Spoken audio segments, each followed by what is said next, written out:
we have at the very root of us reality, truth. And that tends to get obscured because we get separated from the present moment. We tend to live in the future, or we tend to live in the past. We get caught up with our own fears about the future or the past, our desires where the future is concerned.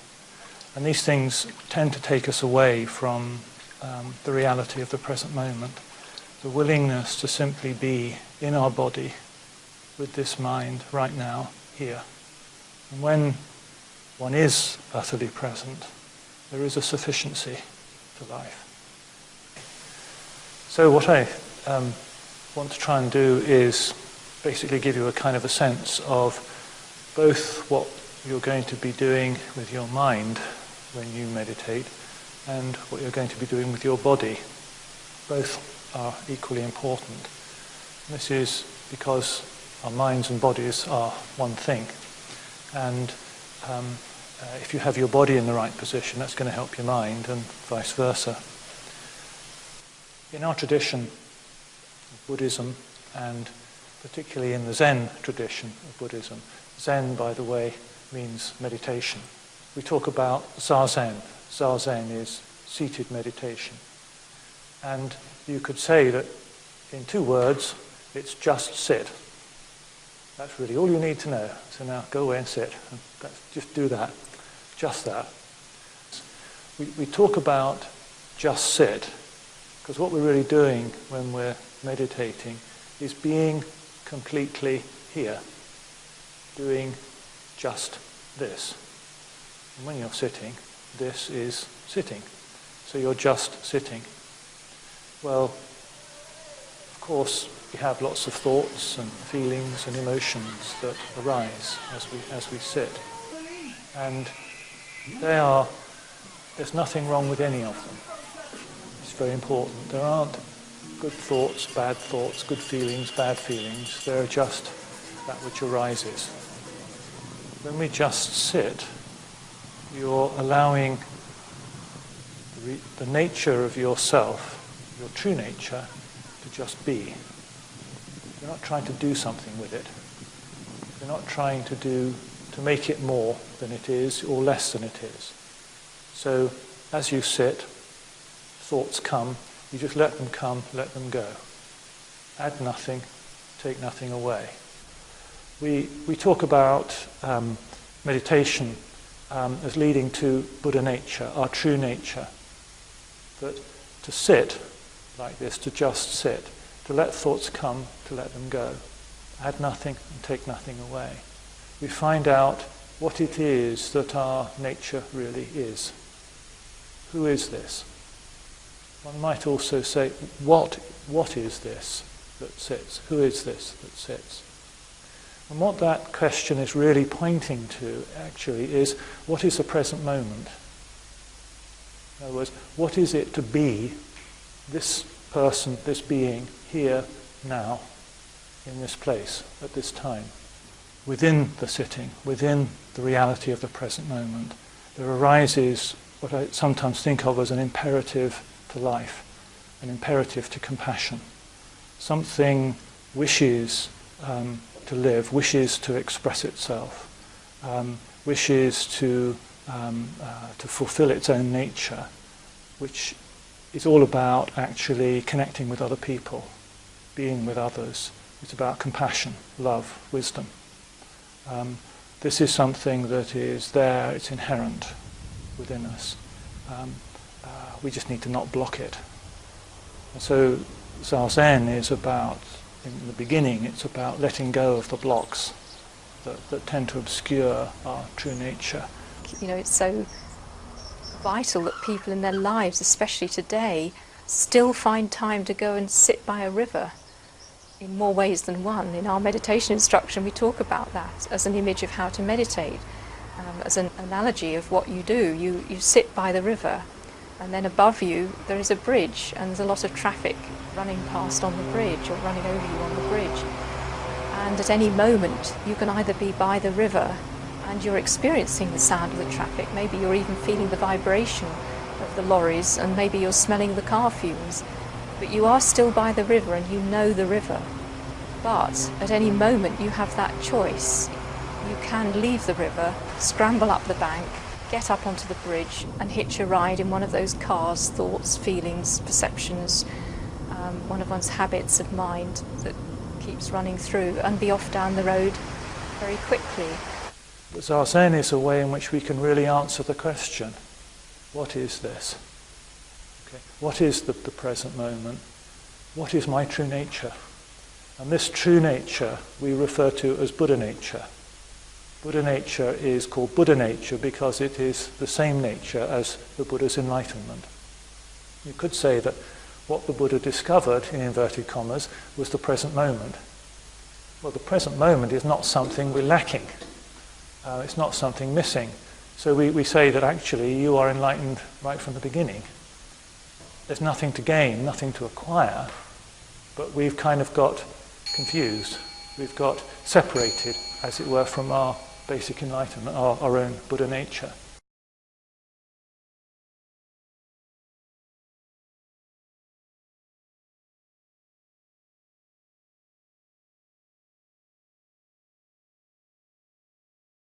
By deliberately working with the posture, we can give ourselves a real head start with the meditation. Probably the single most important aspect of this is to have your back in the correct position. Okay, so to begin with, what I'm going to ask you to do is just to stand up.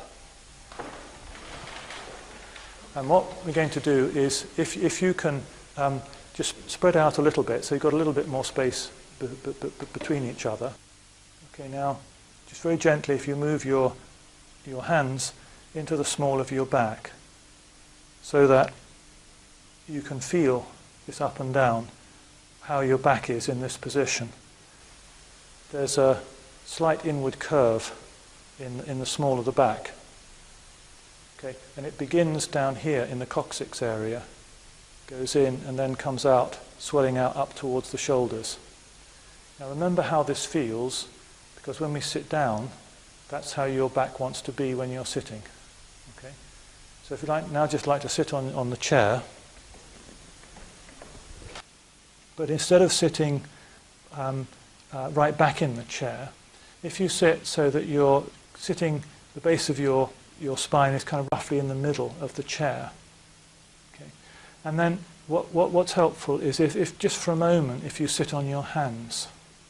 If you sit on your hands, you can feel there's the two knobbly bones, especially if you sit up straight. You can feel there's two knobbly bones in your bum that are the actual lowest part of the pelvis. We have a very technical term. We call them the sitting bones. Okay, because if you get the sitting bones right, everything else follows on, and they're actually a bit like a knuckle sticking down, and they have a sort of curved bottom to it, and that curved bottom is actually what presses into the chair. And you want to be sitting in such a way that your the forward edge of that curve is what's pressing into the chair. So actually the pelvis, if you watch what's happening with my pelvis here, if I'm sitting like this, the pelvis is swung back. But when I move the pelvis forward, look what happens. In this position, my chest is constricted, the organs are all constricted. But as the pelvis rotates forward, my back just naturally comes into the same position it did when I was standing. Okay? So just have a feel around the back and see how your back is in this position. Now, having the right height to the chair is quite important, because if the chair is a little bit too low, then you're going to have to sort of use some muscle strain to hold the back in that position, which isn't helpful. So you want to be able to have it so that your thighs are sloping down just slightly, so that the knees are slightly lower than the ball joint in the hip. So the upper thigh, if you were to put a spirit level on it, it would be sloping down towards the front a little bit. you want to have your feet 2 or 3 fists apart. And again, the front of your shins want to be vertical. For most people, we recommend using a foam wedge on the seat of the chair. This makes the position more comfortable and stable.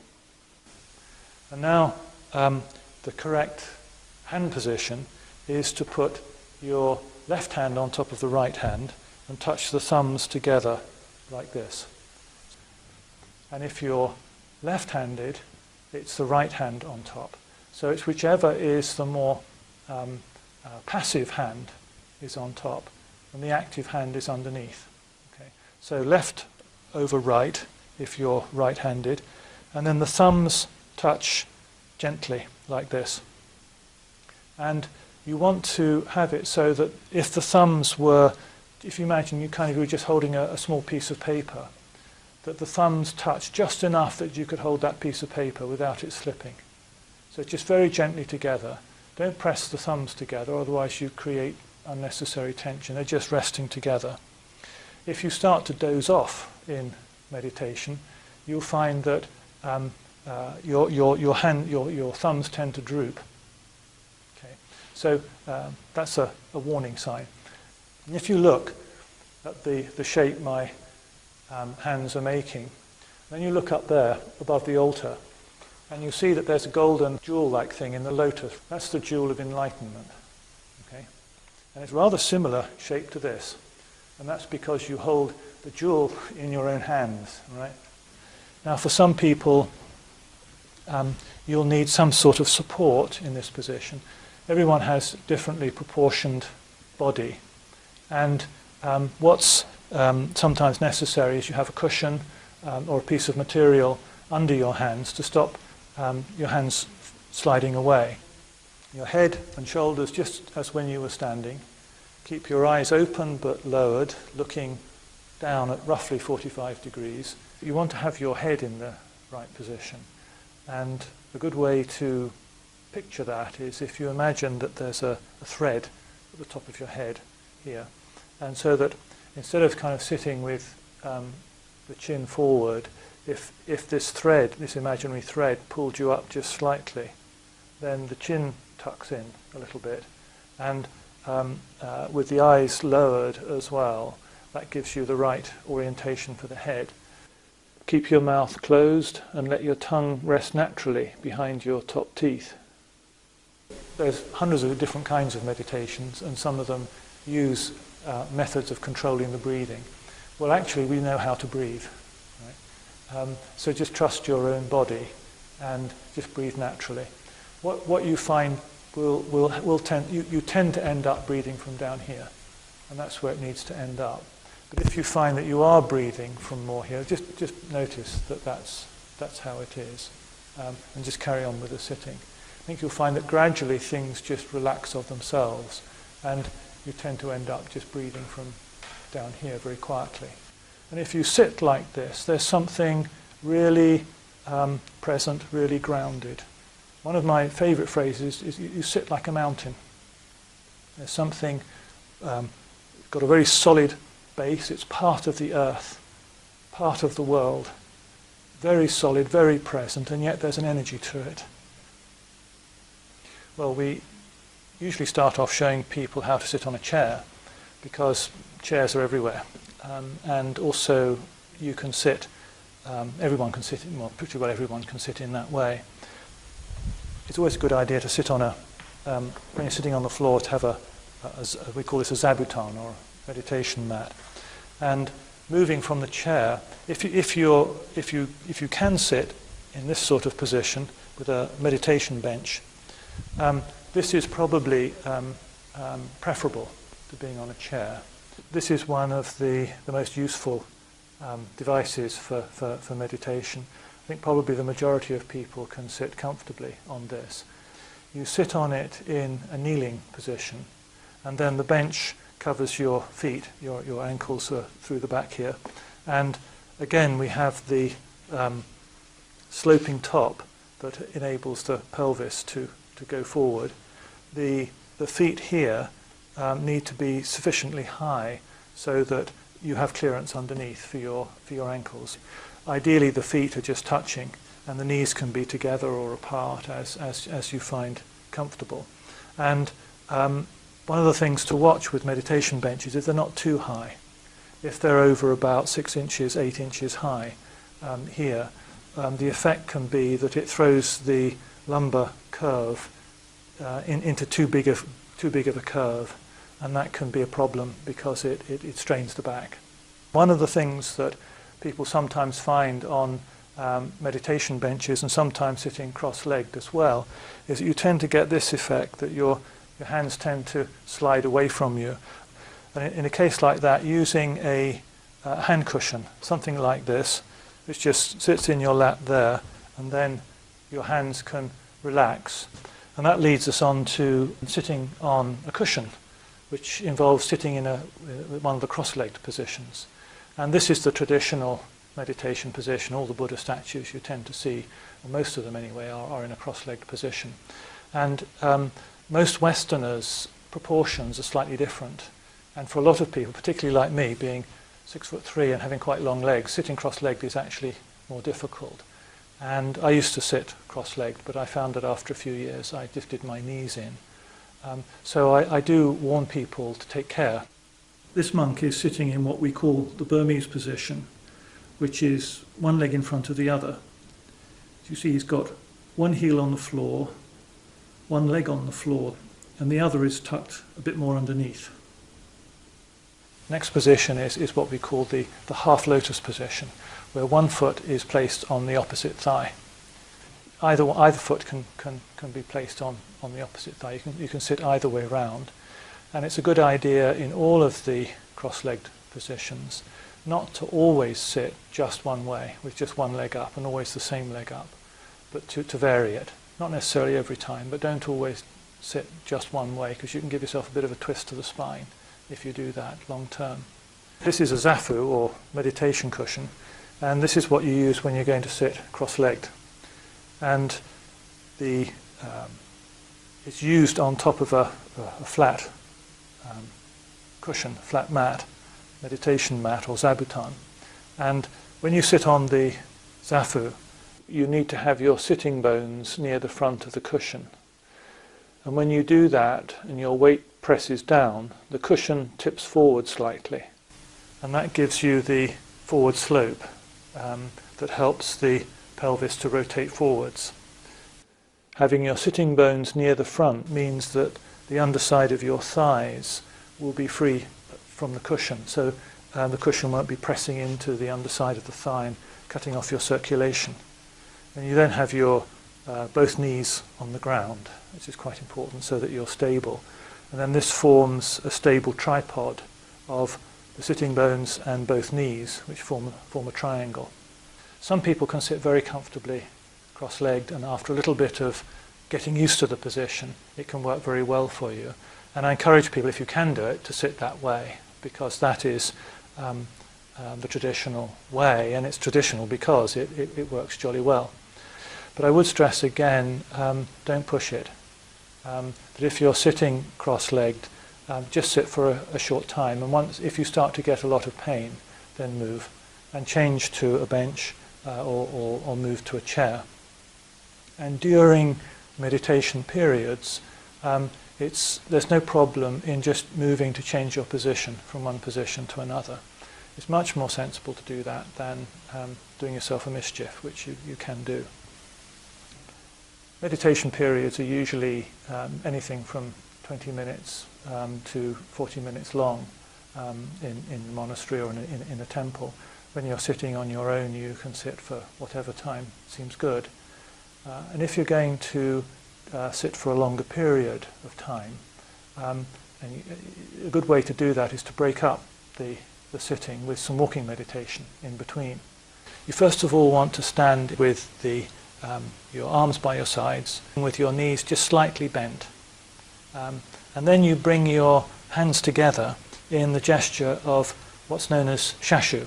The left hand is, the thumb is held just gently inside the left hand, roughly at the base of the sternum, so that the arms here is parallel with the floor.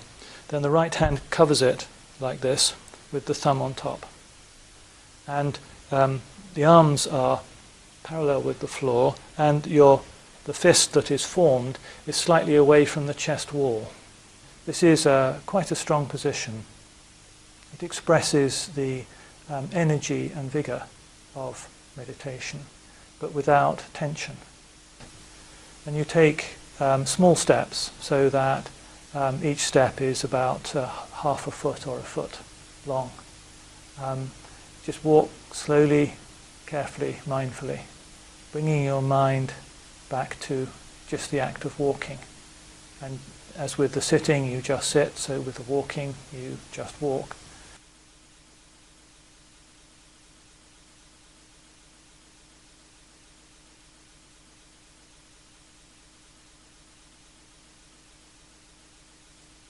It sometimes happens that we need to be able to meditate lying down. And I think for everybody to know how to do this so that you can do a few minutes of meditation lasting at night as you're lying in bed is very helpful. But more importantly perhaps is we all have times when either we throw our back out or we're ill or for one reason or another we don't really have too much option, and we need to be able to meditate when we're lying down. Probably the best position to use for this is lying on your back, and bring your hands together across the abdomen just below the navel, so that the thumbs just gently touch. One set of fingers covers the other set of fingers, and you might find that you need a cushion under each elbow. You want to be comfortably supported. That's important. And then it's helpful to have a rolled up blanket under your knees so that your knees are raised slightly. And particularly if you've got a bad back, that's usually quite a comfortable position to be in. And you keep your eyes open, but obviously you're going to be looking up at the ceiling rather than looking down in the usual way. But you have your eyes 45 degrees downward from there. And apart from this position, everything else is the same. Now, don't do this unless you need to do this. I mean, aside from when you're going to bed at night and that kind of thing. This degree of effort that is involved in actually sitting up and sitting straight and sitting with your back unsupported. Again, unless you have a back problem and you have no choice. That kind of effort is important. But we don't want to then say, okay, well, if you can't make the effort in that way, as I say, if you're ill or have some other difficulty, then doing the meditation lying down, you've got enough to deal with anyway, with the other things that are going on. So there's going to be effort there in any event, and that can be a very good way to meditate.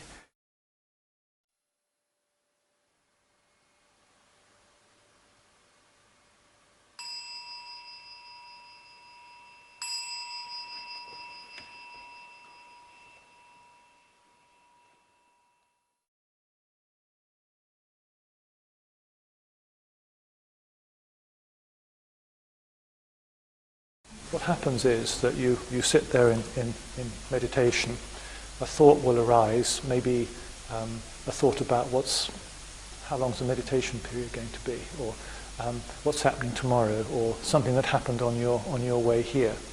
Memories of the past, things about the future. And just see that it's a memory or it's a worry about the future. The fact that it arises is not a problem. But if you then run with it, in the sense of you then engage with that thought, you're deliberately thinking. And this is what we refrain from in meditation. Don't deliberately think, but you don't have to try to stop thoughts arising. So you can sit there, the memory can come, you just kind of notice that a memory has come and let it go by. But you add nothing to it. So if I remember something that happened yesterday, quite often what the mind will do is it starts a whole internal conversation about what it was that happened and if we enjoyed it and how we're going to do it again, or if it was something unpleasant, I'm going to make sure I never do that again, or this person did so-and-so to me and they shouldn't have done, and we get all kind of going in our minds about it. This is deliberate thinking. Okay? And that you just notice that, oh, yes, okay, and just let that go. So when we begin to sit and meditate, we actually see just how all over the place our mind is, how it can get triggered by one thing, and then we get immediately distracted by, something else that goes on, and so we drop that thing and we're off down another track, and so the mind goes on, and that's, what we all experience, and actually that's what meditation helps us to see. But usually we're so used to going around in circles that we don't quite realise that it is a volitional act that we're doing. So we have to just leave it, put it down.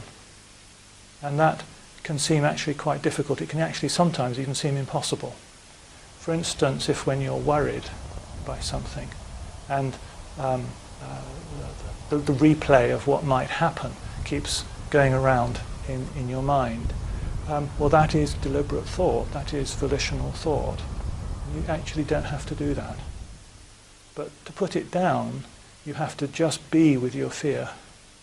Because we're worried, that means we're actually afraid of what's about to happen or what we fear may be going to happen. So it means that just be still and know the fear that is there. One of the sort of ways of expressing this is to talk. Don't deliberately try to think. Don't deliberately try not to think. A bit confusing. Let me talk you through it. Don't deliberately try to think is to recognize there is deliberate thought. That's to say, the thought of your friend yesterday arises of itself, natural thought, but then we start to speculate. We start to think about what we should have done, or should have said, or whatever. Okay, that's deliberate thought. That we need to let go. But we don't want to try to prevent thoughts from arising. Okay. So don't try to think. Don't get involved in deliberate thought. Don't try not to think. Don't suppress thought.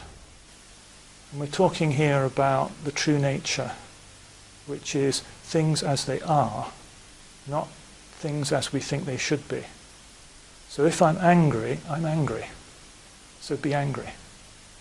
Just don't add anything to the anger. And if I'm sad, be sad. If I'm grieving, grieve. If I'm happy, be happy. Don't add anything, don't take anything away. Let it be what it is. And this takes a bit of practice. It takes a bit of practice to see the difference between just letting things be what they are and adding things to them or taking things away from them.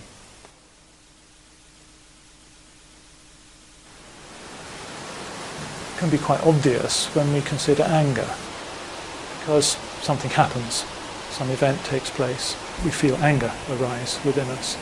Then okay, we come to sit in meditation and have a chance to, in a sense, kind of process this a bit more deeply.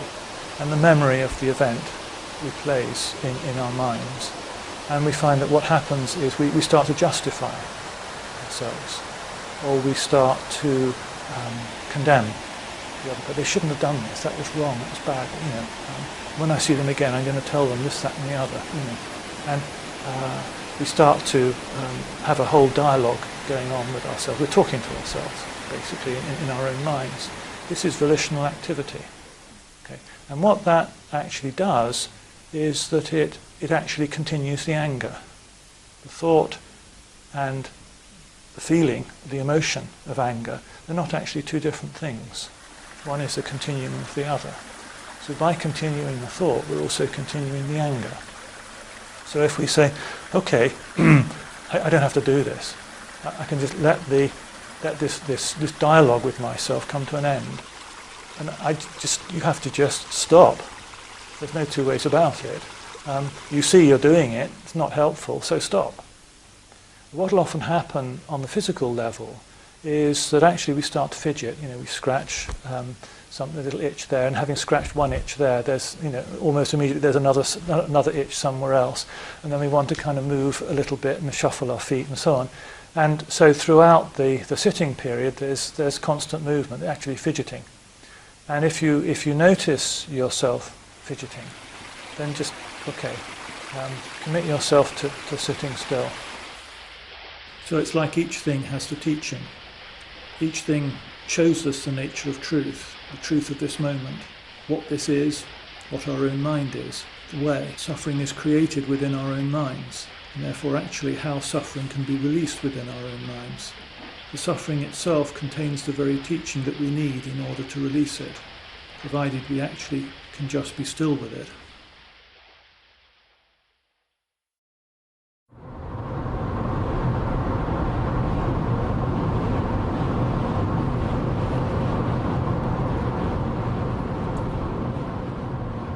It's very important to see meditation as an integral part of the whole of one's life. We have to find some way in which we bring the practice of meditation into the rest of our lives. And this is something that we do in the course of work, in the course of moving around just in the normal way, in the practice of what we sometimes call mindfulness. We decide what we're going to do. We do that one thing, and each time our mind wanders, we bring it back. When you're awake, present and grounded, your senses are operating. You're aware of what's going on, perhaps more aware than we would be if we weren't meditating. So in this, to a degree, heightened awareness, this makes us actually more efficient, because we're not kind of in a certain sense in two places at once. When we're doing something, we're really doing it. We're fully there, fully focused. So for example, when you're driving a car, you're fully present, fully driving. The senses are operative, but at the same time, you're very much in your own body, very much in the seat, grounded in your driving position, provided you don't think about what you're going to do when you get where you're going. Just be where you are right now. And actually, I think this is much safer, driving and meditating, than driving and not meditating, because you're so much more focused, so much more present and alive. And actually that driving is a lovely form of meditation, because there has to also be within that, usefully in all of life as well, this peripheral vision. There's a sort of sixth sense kind of awareness at work as well with driving. One thing about being mindful in the course of one's work, don't expect to be mindful of yourself being mindful. Don't try to watch yourself being mindful. And in this respect, I find it's quite helpful to realize that we just have to trust ourselves that we're doing it. If your mind is continually going to the same thing, then perhaps you need to make a conscious decision to just stop for a moment, give your attention to that thing. Perhaps there is something else you need to go and do. But, make that be a conscious decision that that is now the better thing to go and to do. I think that's basically it. It's not anything kind of mysterious, mindfulness. It's just, as I say, just bringing your concentration, your attention to what you're doing. If we look at what we're actually about, it is in essence learning to be one with the flow of impermanence. And this is the heart of the training. In other words, the circumstances of your life are the training, are the very means to train. What we recommend is a little and often as the principle, and it's very along the lines of the principle of weight training. If you want to do anything in weight training, you can't leave it a week and then pick up your weights. You have to do it a little bit every day. And the same principle applies very much in practice. I find that if I do some meditation in the morning, it's a way of saying, I want to make today a day of practice, a day of meditation, which is to say that whatever happens, I'm going to sit. So, okay, get out of bed and wash and use the toilet and so on, and then come to my sitting place. I'll bow to if I have an altar, bow to the altar, bow to my cushion, sit down and meditate. That's the hardest bit, to actually come and sit down and meditate, because you have to deal with have I got time, shall I, shan't I, all the kind of doubt and all the different sorts of pulls and things that exist. So, no, this is important. To meditate, this is something that gives my life direction and focus. So you say, this is the minimum. I'm going to sit in the morning and I'm going to sit in the evening. And then once having got yourself into the sitting position, you've kind of done the difficult bit. So it's not really a problem to sit there for a few minutes. And gradually, over time, you can build up the amount of time that you spend sitting. And I think, fairly quickly, most people find that they can sit 10, 15, 20 minutes without great difficulty.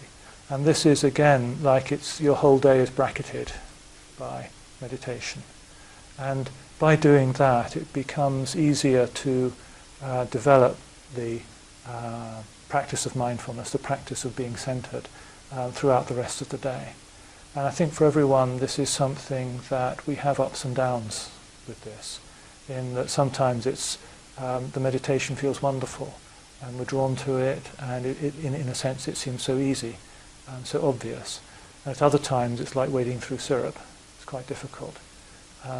And it really helps if we keep the practice going no matter what. It doesn't mean that if you're experiencing difficulty in doing it, that something's wrong, you're doing it badly, or you're not a very good meditator or something like that. Rather it is that we have to deal with those aspects of the mind that tend to pull us away. And there's all sorts of attachments, all sorts of desires and fears that pull us away from the sitting. So by quietly and gently persisting, we're very directly doing something about those things. We're changing our lives, we're changing ourselves in a fundamental and deeply important way. And that's difficult. I think as for all of us, there are times when meditation is difficult, in the sense that we feel sort of antsy. It's difficult to settle. Things within the mind are pulling us off. The next thing we have to do seems awfully important, even though actually it's trivial and isn't really that important. But in our minds it becomes so.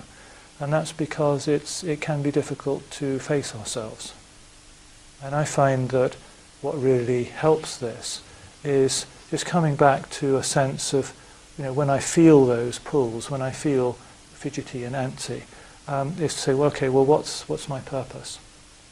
Why am I doing this? And that just kind of helps me reconnect with what really is important in life. And if we do this on a regular basis, we're daily affirming that practice is the important thing. Being grounded is the important thing. But all the distractions, all the pulls, there's nothing wrong with watching television. You can go and watch television, but this comes first. And all the other things that happen, this comes first.